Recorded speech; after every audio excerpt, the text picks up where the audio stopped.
અમરેલી જિલ્લામાં કમોસમી વરસાદને કારણે ખેડૂતોના પાક નિષ્ફળ જતા કોંગ્રેસે આક્રમક વલણ અપનાવ્યું છે। સાવરકુંડલામાં કોંગ્રેસે પ્રતિક ધરણા સાથે જંગી સભા યોજીને સરકારને ઘેરી હતી।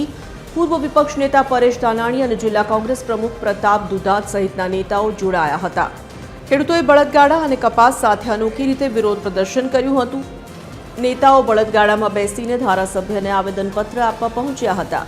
प्रताप दुधाते सभा में सावरकुंडलाना धारासभ्य ने પડકાર ફેંક્યો। आ रेली द्वारा खेडूतोने पाक नुकसानનું વળતર આપવાની માંગણી કરવામાં આવી હતી। ખેડૂતની ખેતી એ બળદ સાથે જોડાયેલી છે। ધરતીપુત્રો એ એક જમાનામાં 100% બળદથી ખેતી કરતા હતા। આજે આધુનિક યુગમાં બળદની ખેતી લુપ્ત થતી જાય છે।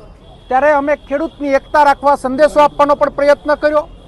મોટી સંખ્યામાં ખેડૂતો એની વેદના, એની વ્યથા અને જે અમે ખેડૂત સત્યાગ્રહ કમિટીએ વાત ઉપાડી છે દેવા માફીની, સ્વયંભૂ આ ખેડૂતો આવ્યા હતા। પોતપોતાના ટ્રેક્ટરો, પોતપોતાના વાહનો લઈ આ લોકો પોતાનો અવાજ બુલંદ બનાવવા આવ્યા હતા। આવનાર દિવસોમાં સરકાર યોગ્ય નિર્ણય નહીં કરે તો મને એવું લાગે છે કે આ લડાઈ તેજ બનતી જશે।